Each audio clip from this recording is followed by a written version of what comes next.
Team India chief selector Ajit Agarkar తన పదవీ కాలాన్ని పొడిగించాలని భారత క్రికెట్ నియంత్రణ మండలి బీసీసీఐను కోరినట్లు సమాచారం. అయితే పదవీ కాలాన్ని 2027 వన్డే వరల్డ్ కప్ వరకు పొడిగించాలని కోరినట్లుగా వార్తలు వస్తున్నాయి. టీ20 వరల్డ్ కప్ 2026 ను భారత్ గెలిచిన వెంటనే అగార్కర్ ఈ మేరకు బీసీసీఐని అభ్యర్థించినట్లు తెలుస్తోంది. ఈ విషయంపై బీసీసీఐలో చర్చలు జరుగుతున్నాయట. అయితే ఇప్పటి వరకు ఈ విషయంపై బీసీసీఐ అగర్కర్ కానీ అధికారికంగా ధృవీకరించలేదు. ఇప్పటికే ఐపీఎల్ 2025 కు ముందు అజిత్ అగర్కర్ కాంట్రాక్ట్ ను మరో ఏడాది పాటు బీసీసీఐ పొడిగించింది.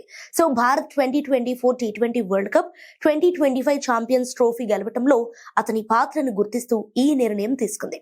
తాజాగా టీ20 వరల్డ్ కప్ 2026 విజయం అనంతరం అగార్కర్ తన అభ్యర్థనను బీసీసీఐ ముందుంచాడట. అయితే 2020-2021లో చీఫ్ సెలెక్టర్ పదవి ఖాళీ అయినప్పుడు అగార్కర్ కూడా దరఖాస్తు చేస్తున్నప్పటికీ ఆ అవకాశం చేతన్ శర్మకు దక్కింది. సో 2023 మధ్యలో అగార్కర్ బాధ్యతలు చేపట్టాడు. అప్పటి నుంచి సెలక్షన్ ప్రక్రియ ఆయనకు పెద్ద సవాల్గా మారింది. అజిత్ అగర్కర్ పదవీ కాలంలో భారత జట్టు 4 ఐసీసీ ఫైనల్స్ ఆడింది.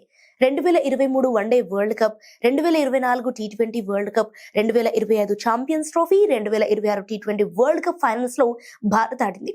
సో వీటిలో 3 టైటిళ్లు గెలుచుకోవటం విశేషం. అయితే అగార్కర్ తీసుకున్న కొన్ని కీలక నిర్ణయాలు క్రికెట్ వర్గాల్లో పెద్ద చర్చకు దారితీశాయి. ముఖ్యంగా హార్దిక్ పాండ్యా స్థానంలో సూర్యకుమార్ యాదవ్ ను టీ20 కెప్టెన్ గా మద్దతు ఇవ్వటం, అలాగే రోహిత్ శర్మను వన్డే కెప్టెన్సీ నుంచి తప్పించడం వంటి నిర్ణయాలు ధైర్య సాహసాలతో కూడినవిగా చెప్పాలి. ఎందుకంటే ఈ నిర్ణయాలపై విమర్శలు వచ్చినప్పటికీ కూడా అగర్కర్ వాటిని సమర్థంగా ఎదుర్కొన్నారు. సో జట్టు ఎంపిక అనేది కేవలం గణాంకాలపై ఆధారపడే ప్రక్రియ కాదు. ఆటగాళ్ల సామర్థ్యం, జట్టులో వారి పాత్ర, వ్యూహాత్మక ఆలోచనలన్నీ కలిసి నిర్ణయాలను ప్రభావితం చేస్తాయి.